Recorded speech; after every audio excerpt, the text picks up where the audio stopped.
For too long, we've promoted too many uniformed leaders for the wrong reasons, based on their race, based on gender quotas, based on historic so-called firsts. We've pretended that combat arms and non-combat arms are the same thing.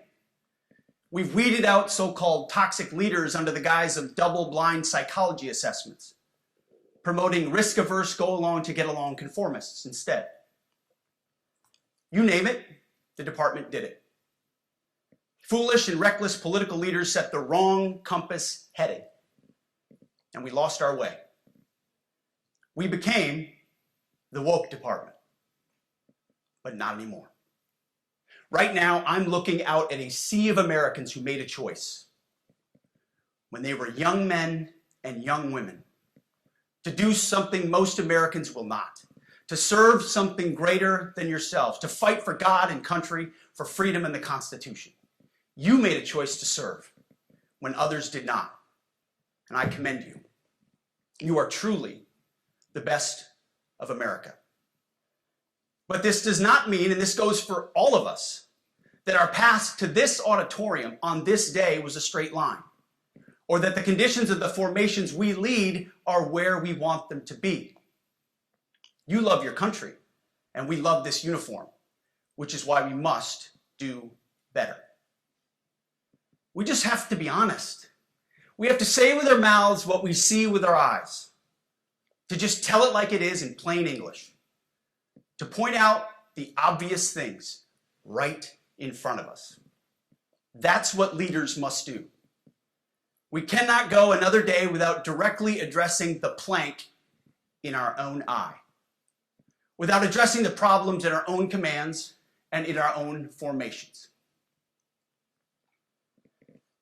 This administration has done a great deal from day one to remove the social justice, politically correct, and toxic ideological garbage that had infected our department, to rip out the politics. No more identity months, DEI offices, dudes in dresses. No more climate change worship. No more division, distraction, or gender delusions. No more debris. As I've said before, and will say again, we are done with that shit. I've made it my mission to uproot the obvious distractions that made us less capable and less lethal. That said, the War Department requires the next step. Underneath the woke garbage is a deeper problem, and a more important problem that we are fixing and fixing fast. Common sense is back at the White House, so making the necessary changes is actually pretty straightforward. President Trump expects it. And the litmus test for these changes is pretty simple. Would I want my eldest son, who is 15 years old, eventually joining the types of formations that we are currently wielding? If in any way the answer to that is no, or even yes, but, then we're doing something wrong. Because my son is no more important than any other American citizen who dons the cloth of our nation.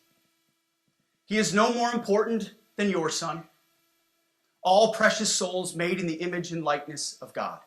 Every parent deserves to know that their son or their daughter that joins our ranks is entering exactly the kind of unit that the Secretary of War would want his son to join.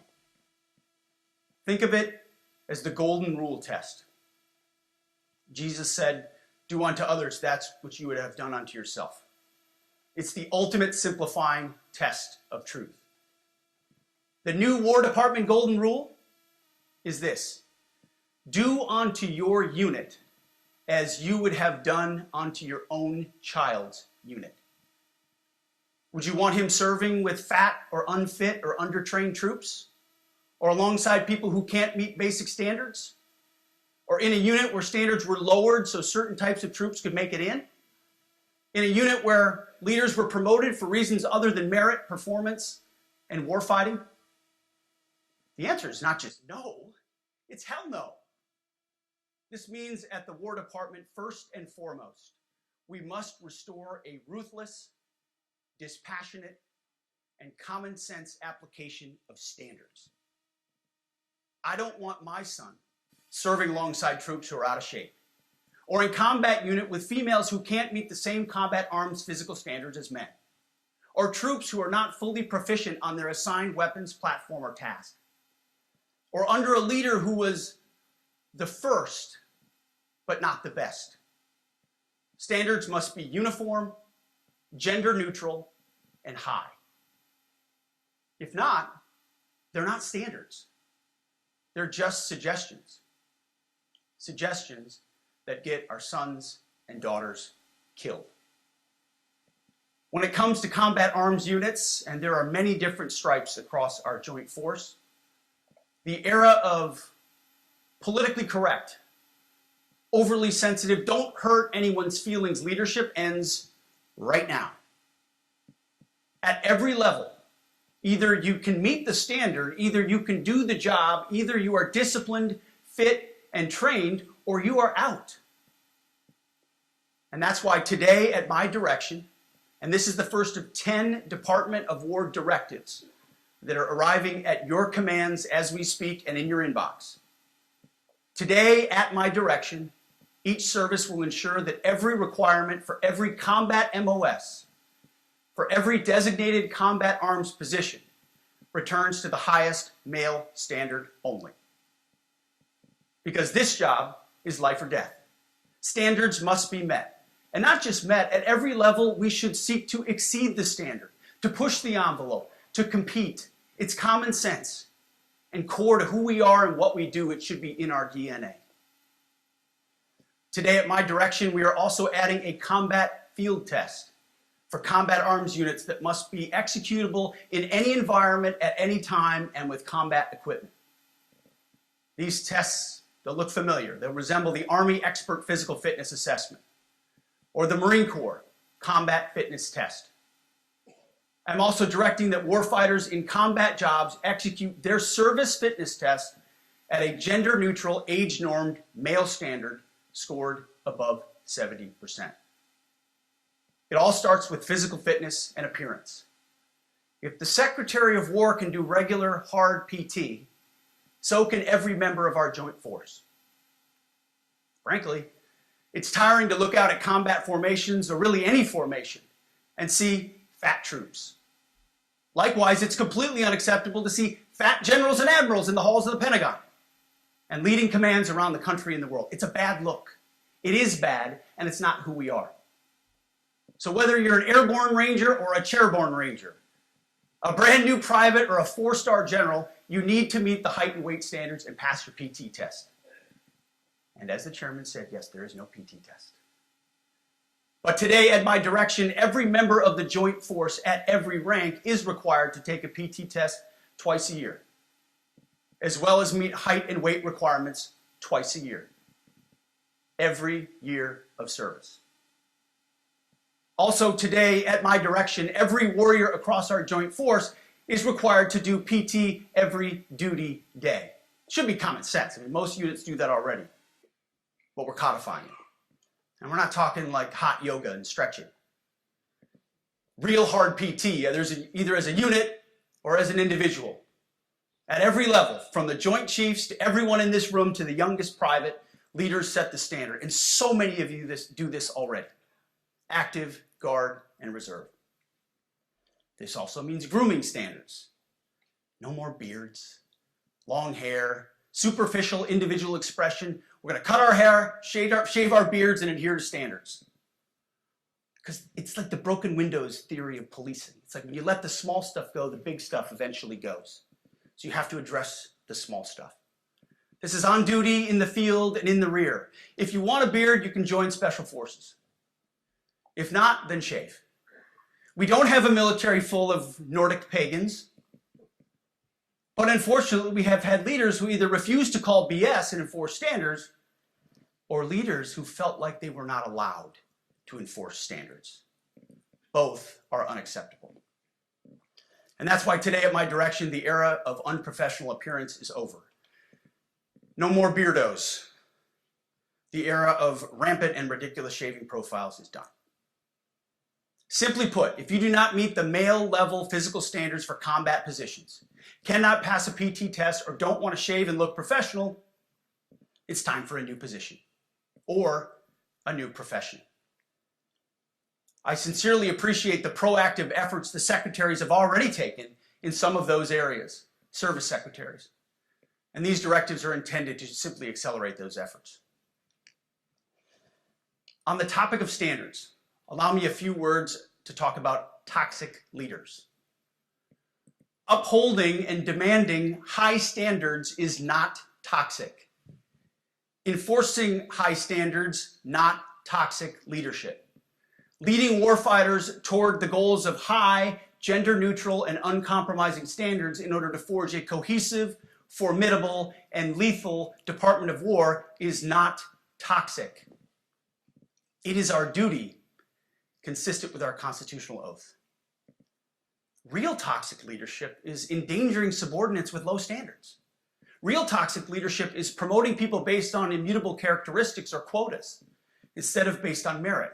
Real toxic leadership is promoting destructive ideologies that are an anathema to the Constitution and the laws of nature and nature's God, as Thomas Jefferson wrote in the Declaration of Independence. The definition of toxic has been turned upside down, and we're correcting that. That's why today, at my direction, we're undertaking a full review of the department's definitions of so-called toxic leadership, bullying, and hazing, to empower leaders to enforce standards without fear of retribution or second guessing.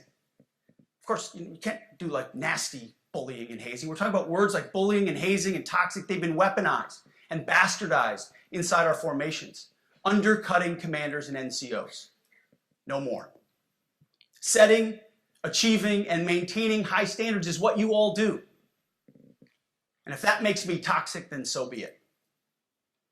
Second, today at our direction, we're ensuring that every service, every unit, every schoolhouse, and every form of professional military education conduct an immediate review of their standards.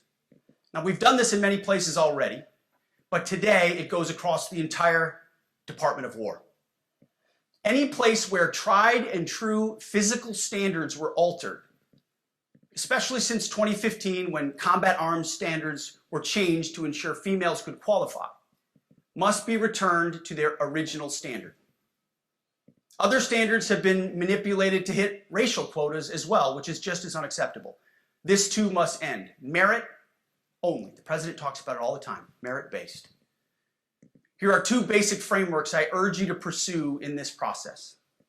Standards I call, my staff's heard all about them, the 1990 test and the E6 test. The 1990s test is simple. What were the military standards in 1990? And if they have changed, tell me why. Was it a necessary change based on the evolving landscape of combat? Or was the change due to a softening, weakening, or gender-based pursuit of other priorities? 1990s seems to be as good a place to start as any. And the E6 test. Ask yourself, does what you're doing make the leadership, accountability, and lethality efforts of an E6, or frankly an 03, does it make it easier or more complicated? Does the change empower staff sergeants, petty officers, and tech sergeants to get back to basics? The answer should be a resounding yes. The E6 test, or 03 test, clarifies a lot, and it clarifies quickly. Because war does not care if you're a man or a woman. Neither does the enemy. Nor does the weight of your rucksack, the size of an artillery round, or the body weight of a casualty on the battlefield who must be carried. This, and I want to be very clear about this, this is not about preventing women from serving. We very much value the impact of female troops. Our female officers and NCOs are the absolute best in the world. But when it comes to any job that requires physical power to perform in combat, those physical standards must be high and gender neutral. If women can make it, excellent. If not, it is what it is. If that means no women qualify for some combat jobs, so be it. That is not the intent, but it could be the result. So be it. It will also mean that weak men won't qualify because we're not playing games. This is combat. This is life or death. As we all know, this is you versus an enemy hell-bent on killing you. To be an effective, lethal fighting force, you must trust that the warrior alongside you in battle is capable, truly physically capable of doing what is necessary under fire. You know this is the only standard you would want for your kids and for your grandkids. Apply the War Department Golden Rule, the 1990 test, and the E6 test, and it's really hard to go wrong. Third, we are attacking and ending the walking on eggshells and zero defect command culture. A risk-averse culture means officers execute not to lose instead of to win. A risk-averse culture means NCOs are not empowered to enforce standards. Commanders and NCOs don't take necessary risks or make tough adjustments for fear of rocking the boat or making mistakes. A blemish-free record is what peacetime leaders covet the most, which is the worst of all incentives. We, as senior leaders, need to end the poisonous culture of risk aversion and empower our NCOs at all levels to enforce standards. Truth be told, for the most part, we don't need new standards. We just need to reestablish a culture where enforcing standards is possible. And that's why today, at my direction, I'm issuing new policies that will overhaul the IG, EO, and MEO processes. I call it the No More Walking on Eggshells policy. We are liberating commanders and NCOs. We are liberating you. We are overhauling an Inspector General process, the IG, that has been weaponized, putting complainers, ideologues, and poor performers in the driver's seat. We're doing the same with the equal opportunity and military equal opportunity policies, the EO and MEO at our department. No more frivolous complaints, no more anonymous complaints, no more repeat complainants, no more smearing reputations, no more endless waiting, no more legal limbo, no more sidetracking careers, no more walking on eggshells. Of course, being a racist has been illegal in our formation since 1948. The same goes for sexual harassment. Both are wrong and illegal. Those kinds of infractions will be ruthlessly enforced. But telling someone to shave or get a haircut or to get in shape or to fix their uniform or to show up on time or to work hard, that's exactly the kind of discrimination we want. We are not civilians. You are not civilians. You are set apart for a distinct purpose. So we as a department need to stop acting and thinking like civilians and get back to basics and put the power back in the hands of commanders and NCOs. Commanders and NCOs who make life and death decisions. Commanders and NCOs who enforce standards and ensure readiness.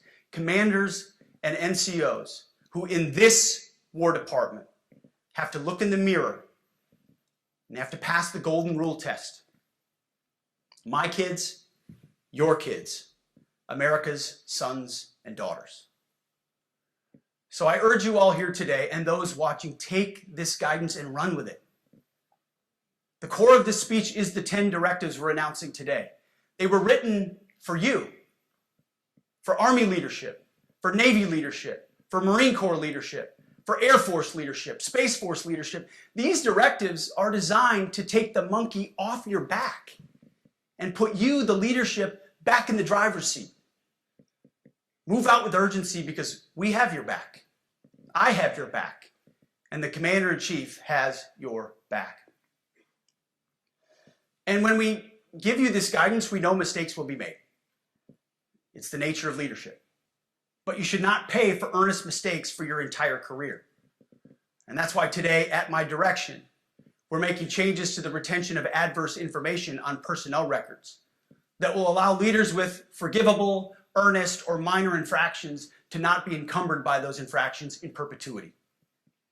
People make honest mistakes. and our mistakes should not define an entire career. Otherwise, we only try not to make mistakes, and that's not the business we're in. We need risk takers and aggressive leaders, and a culture that supports you. Fourth, at the War Department, promotions across the Joint Force will be based on one thing: merit. Colorblind, gender-neutral, merit-based. The entire promotion process, including evaluations of warfighting capabilities, is being thoroughly re-examined. We've already done a lot in this area, but more changes are coming soon. We'll promote top-performing officers and NCOs faster and get rid of poor performers more quickly. Evaluations, education, and field exercises will become real evaluations, not box checks, for every one of us at every level. These same reforms happened before World War II as well. General George Marshall and Secretary of War Henry Stimson did the same thing. And we won a world war because of it. As it happens, when he started the job, Chairman Kane gave me a frame and a photo to hang in my office. A matching frame and photo hangs in his. It's a photo of Marshall and Stimson preparing for World War II. Those two leaders famously kept the door open between their offices for the entirety of the war. They worked together, civilian and uniform, every single day. Chairman Kane and I do the same. There is no daylight between us. Our doors are always open. Our job together is to ensure our military is led by the very best, ready to answer the nation's call. Fifth, as you have seen, and the media has obsessed over, I have fired a number of senior officers since taking over. The previous chairman, other members of the Joint Chiefs, combatant commanders, and other commanders. The rationale for me has been straightforward. It's nearly impossible to change a culture with the same people who helped create or even benefited from that culture, even if that culture was created by a previous president and previous secretary. My approach has been simple. When in doubt, assess the situation, follow your gut, and if it's the best for the military, make a change. We all serve at the pleasure of the president every single day. But in many ways, it's not their fault. It's not your fault. As foolish and reckless as the woke department was, those officers were following elected political leadership. An entire generation of generals and admirals were told that they must parrot the insane fallacy that, quote, our diversity is our strength. Of course, we know our unity is our strength. They had to put out dizzying DEI and LGBTQI+ statements. They were told females and males are the same thing, or that males who think they're females is totally normal. They were told that we need a green fleet and electric tanks. They were told to kick out Americans who refused an emergency vaccine. They followed civilian policies set by foolish and reckless political leaders. Our job, my job, has been to determine which leaders simply did what they must to answer the prerogatives of civilian leadership, and which leaders are truly invested in the woke department, and therefore incapable of embracing the War Department and executing new lawful orders. That's it. It's that simple. So for the past 8 months, we've gotten a good look under the hood of our officer corps. We've done our best to thoroughly assess the human terrain. We've had to make trade-offs and some difficult decisions. It's more of an art than a science. We have been and will continue to be judicious, but also expeditious. The new compass heading is clear. Out with the Shirellis, the Mackenzies, and the Millies, and in with the Stockdales, the Schwarzkopfs, and the Pattons. More leadership changes will be made, of that I'm certain. Not because we want to, but because we must. Once again, this is life and death. The sooner we have the right people, the sooner we can advance the right policies. Personnel is policy. But I look out at this group and I see great Americans. Leaders who have given decades to our great republic at great sacrifice to yourselves and to your families. But if the words I'm speaking today are making your heart sink, then you should do the honorable thing and resign. We would thank you for your service. But I suspect, I know, the overwhelming majority of you feel the opposite. These words make your hearts full. You love the War Department because you love what you do, the profession of arms. You are hereby liberated to be an apolitical, hard-charging, no-nonsense, constitutional leader that you joined the military to be.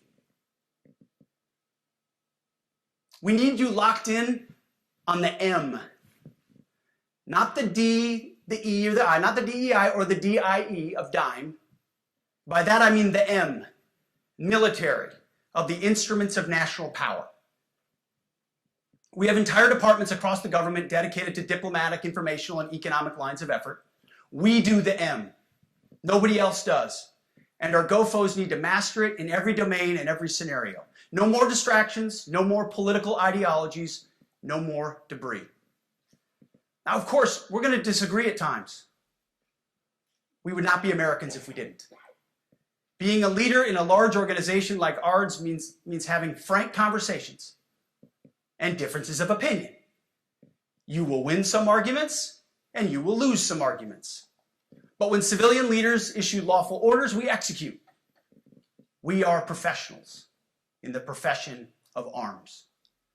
Our entire constitutional system is predicated upon this understanding.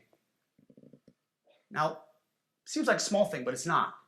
This includes as well the behavior of our troops online. To that end, I want to thank and recognize the services for their new proactive social media policies. Use them. Anonymous, online, or keyboard complaining is not worthy of a warrior. It's cowardice masquerading as conscience. Anonymous, unit-level social media pages that trash commanders, demoralize troops, and undermine unit cohesion must not be tolerated. Again, O3s, E6s. Sixth, we must train and we must maintain. Any moment that we are not training on our mission or maintaining our equipment is a moment we are less prepared for preventing or winning the next war. That is why today, at my direction, we are drastically reducing the ridiculous amount of mandatory training that individuals and units must execute. We've already ended the most egregious.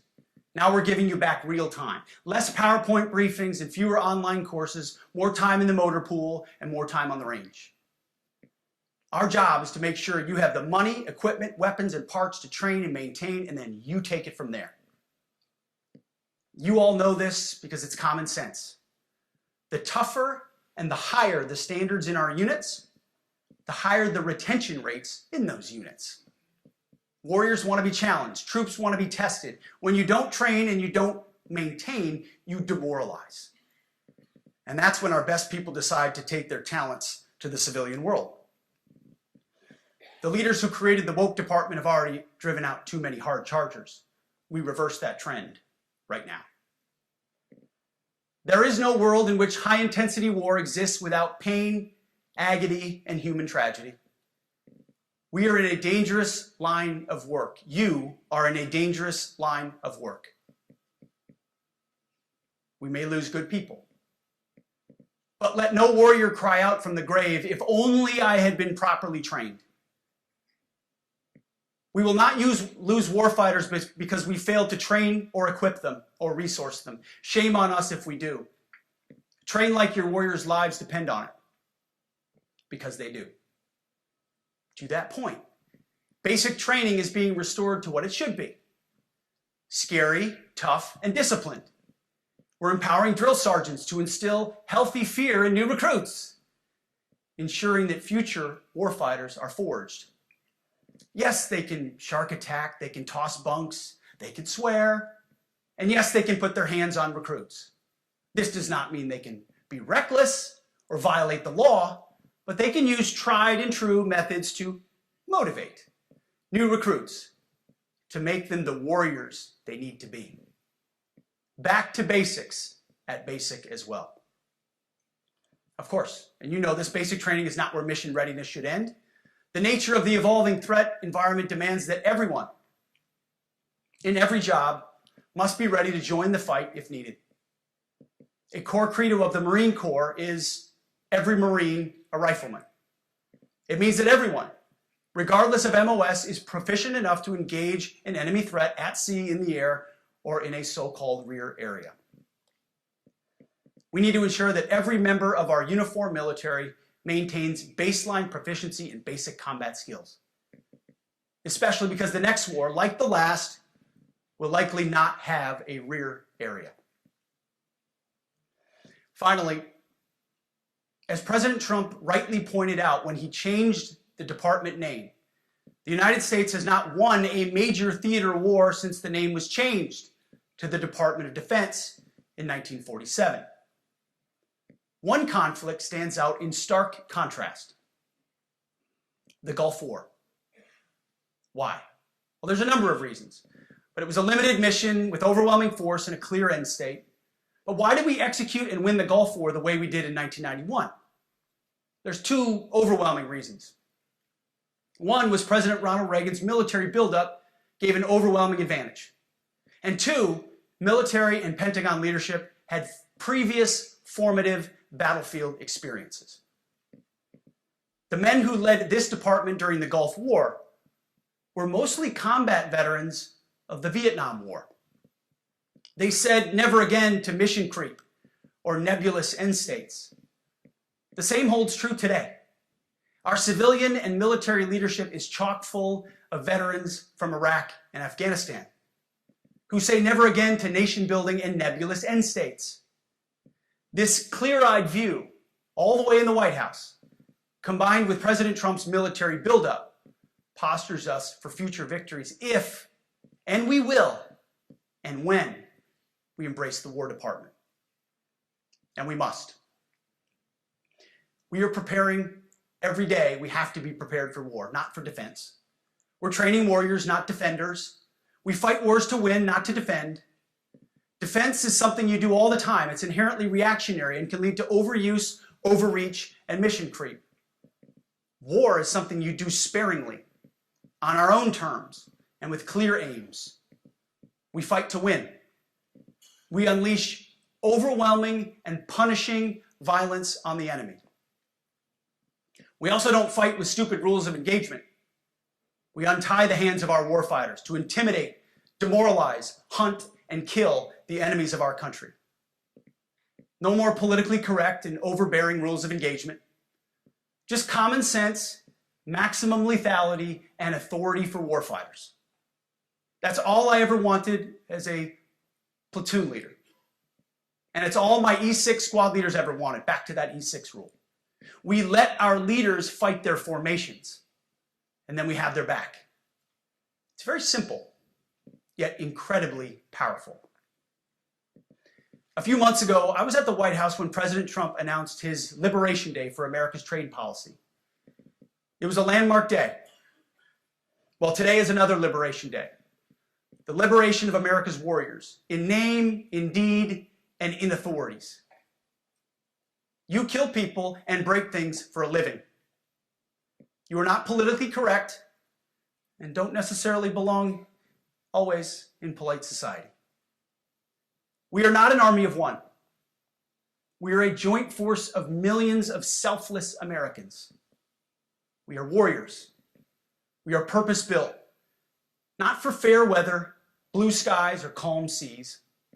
We were built to load up in the back of helicopters, 5 tons, or Zodiacs in the dead of night, in fair weather or foul, to go to dangerous places, to find those who would do our nation harm, and deliver justice on behalf of the American people in close and brutal combat if necessary. You are different.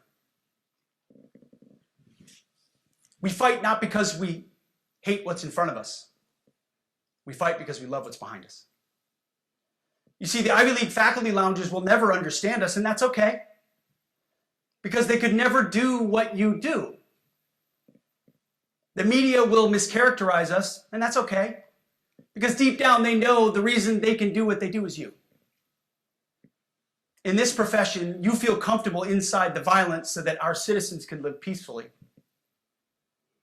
Lethality is our calling card, and victory our only acceptable end state. In closing, a few weeks ago, at our monthly Pentagon Christian prayer service, I recited a commander's prayer. It's a simple yet meaningful prayer for wisdom for commanders and leaders. I encourage you to look it up if you've never seen it. But the prayer, it ends like this. And most of all, Lord, please keep my soldiers safe. Lead them, guide them, protect them, watch over them. And as you gave all of yourself for me, help me give all of myself for them. And amen. I have prayed this prayer many times since I've had the privilege of being your secretary. And I will continue to pray this prayer for each of you as you command and lead our nation's finest. Go forth and do good things, hard things.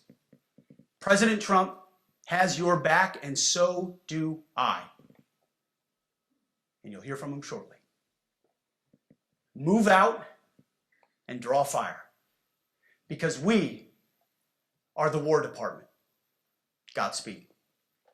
Room, attention. Boy, oh boy. Let's get ahead here. I think Trump is coming on in just a minute.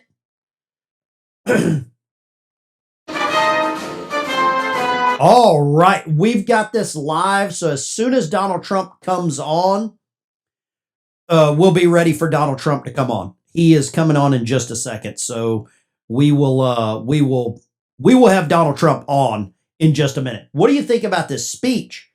I'm telling you, this is good. Trump is next. Look at all the bald heads. There's a lot of people in that right now that are pooping their pants. I believe a lot of people are worried right now about what's going on. I've got the screen up. The chat is on fire. We've got 2,700 people. You know what I'm going to do right here? Let's just do some of this. Let's give away some free memberships here. Let's give away some memberships. Let's give away 10. Let's give away 10 free memberships right now before the Donald comes on. If you get access, and somebody match me on this. If you get access to, if you become a membership, get access to the Discord server, get in there and mix it up. We've got the Donald coming on in just a second. I just gave away 10 deplorable memberships. There you go. Sorry about my grandpa. Yeah, he was an Army veteran. He would be very proud of what the heck is going on right now. I know he would. Debbie just became a member. We got a lot of new people. Not a lot of new people coming in. The Donald is going to shred this place. Pink slips are being sent out. Amazing speech. How do the Democrats spin this? Because I believe the Democrats are going to spin this in some obscure method that they are the victims. I really believe somehow or another the Democrat Party is the victim of everything that Pete Hegseth just said. I believe that's what. Let me show you this. Pete Hegseth just gave this warrior's prayer. Let's play this while this is coming up here right now. Let's go here. Our Father, who art in heaven, hallowed be thy name. Thy kingdom come, thy will be done, on earth as it is in heaven. Give us this day our daily bread, and forgive us our trespasses, as we forgive those who trespass against us. And lead us not into temptation, but deliver us from evil. For thine is the kingdom, and the power, and the glory, forever and ever.